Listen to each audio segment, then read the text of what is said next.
Today we're going to do a recipe that's super close to my heart. So this is a recipe that actually my mom is really famous for. Whenever we went to someone for dinner or kind of a barbecue or kind of a party or something like that, this is the dessert that they always ask my mother to make, and it was always a hit. I'm yet to find someone that has tried it and hasn't liked it. So back home we actually call this flan de queso, and that literally translates to cheese flan, but I thought cheesecake flan might be a little bit more appealing. Sue me. What makes this flan really special is that it has a little bit of cream cheese in it, which gives it a really nice cheesecake-like texture. It's like super rich, super decadent. But this flan's super easy to make. All we need to do is kind of whip all the ingredients together, line up some kind of mold with some caramel, dump all the kind of custard in, cook it in a bain-marie, which all it is kind of fancy French for a water bath. You'll stick it in the oven, and then we'll just leave it overnight in the fridge to kind of set. And that's it, so let's go make it. So for this recipe, all we're gonna need is 1 cup of white sugar, 400 grams of evaporated milk, 400 grams of condensed milk, 4 whole eggs.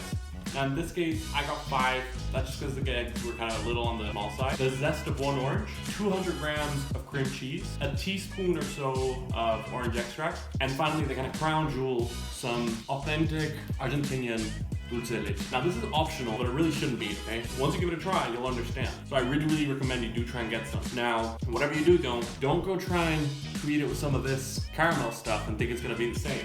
It's not. Definitely try and get the real thing. You can get it in some kind of nice stores. You can get it in any kind of Latin American store, but I'll also leave a link below for where you can buy this one. If you try it and you don't like it, you can send me angry letters, but I swear you will.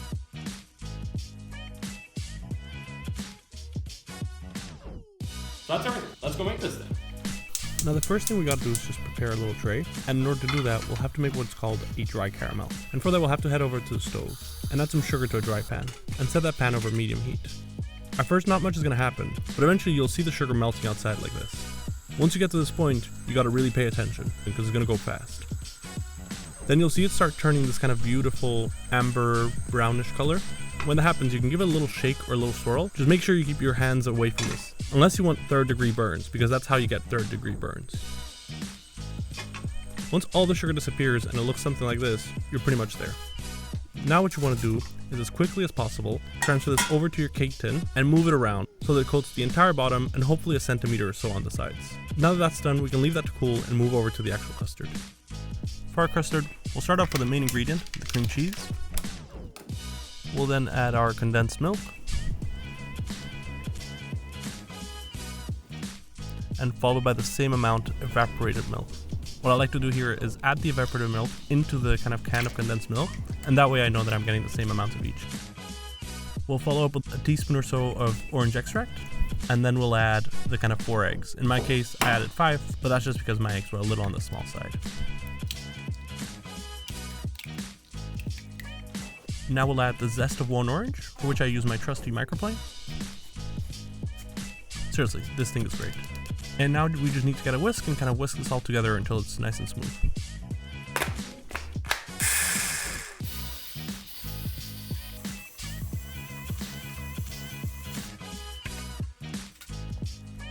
So now that our custard is done, all we gotta do is pour this into our cake tin, wrap up our tin with some tin foil, and now, before we stick it in the oven, all we gotta do is prepare a little water bath. In order to do that, we'll just put our cake tin inside of a baking dish and fill the baking dish with boiling water. Now just make sure you do this carefully so you don't burn yourself.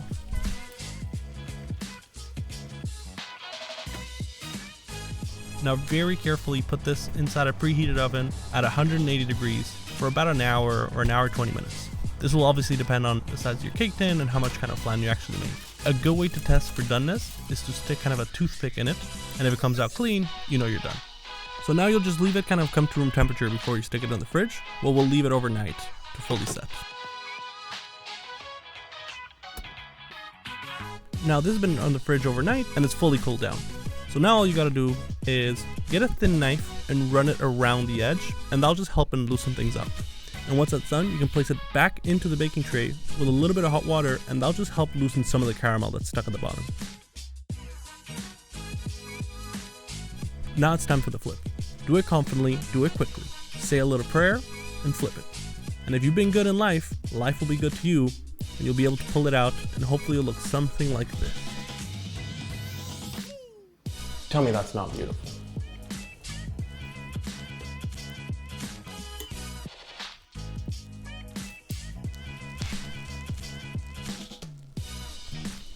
So now let's taste this thing. Most people when desserts will eat this normally with dulce de leche and whipped cream. Like I said before, I'm not a huge fan of whipped cream, so I'm gonna skip it. But feel free to live your best life, okay? If you like whipped cream, put some whipped cream. If you don't like whipped cream, don't have whipped cream. But I definitely suggest having with dulce de leche. It really is something quite special. So let's try this.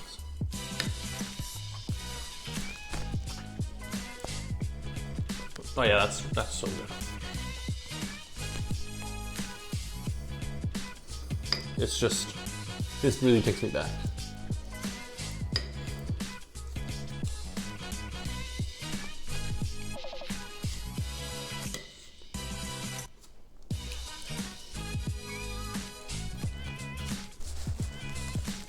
I'm gonna really struggle to resist the urge to not eat the whole thing. It's entirely too good. You need to try this.